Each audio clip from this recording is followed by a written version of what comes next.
Hey, what's up? This is Paul Solt from Super Easy Apps, and I'm just going to try a different format rather than showing you a long video.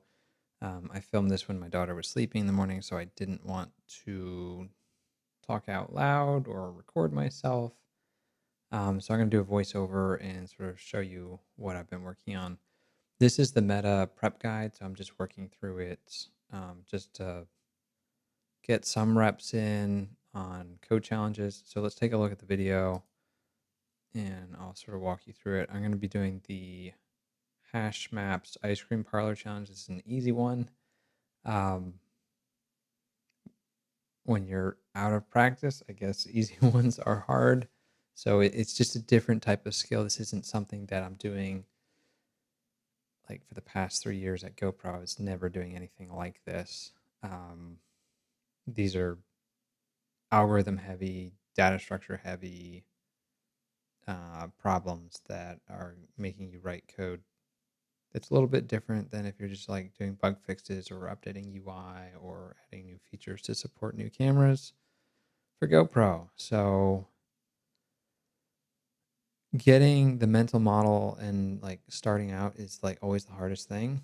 What I'm trying to do is spend less time writing out too much code in my notes, but I do find it like if I don't write notes, like I can't solve these just thinking about them. So you're going to have to find something that's going to work for you. For me, I have to write things down. I have to draw diagrams. I have to look at it visually to understand the problem.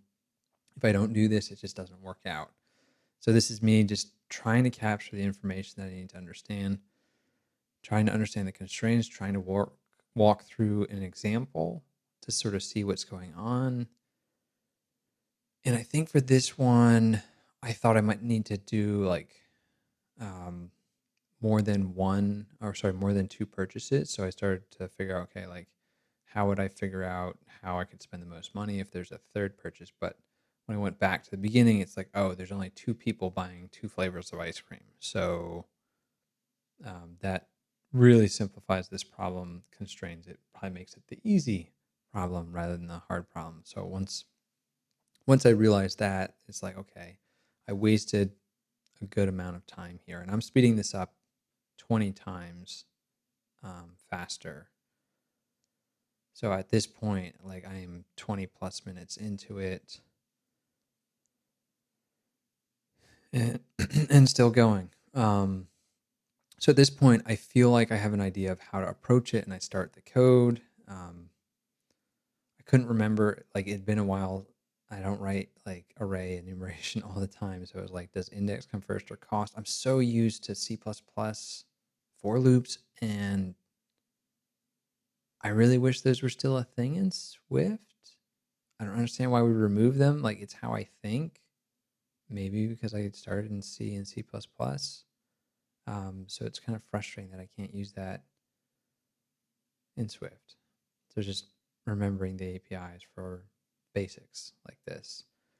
So then I had an issue where I realized that when there was duplicates in the array, it was causing problems. So I had to fix that. One of my um, things was out of order, so it was doing it incorrectly. Then I discovered that one of their, I think in this problem, I was testing it, and I think the base cases were a little bit off. So I hope you found this helpful. If you're working on code challenges, it takes practice. It takes doing some reps. It takes going through the code. It takes writing things down on paper.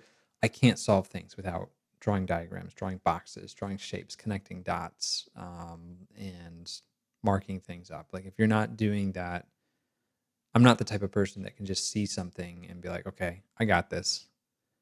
So this took me 47 minutes to go through. I did get interrupted, so like it would probably have been maybe 35 to 40 minutes had I not been interrupted. But the whole context, switching, getting my daughter ready for school. When I came back to this, I had no idea what I had left off on. So I hope you found this interesting. If you're doing code challenges, comment down below. And if this was interesting, please hit the like button. And I'll see you in the next video. Let me know if there's a code challenge that you want me to try, or if you had a hard code challenge, how that experience went. I'll see you later. Thanks.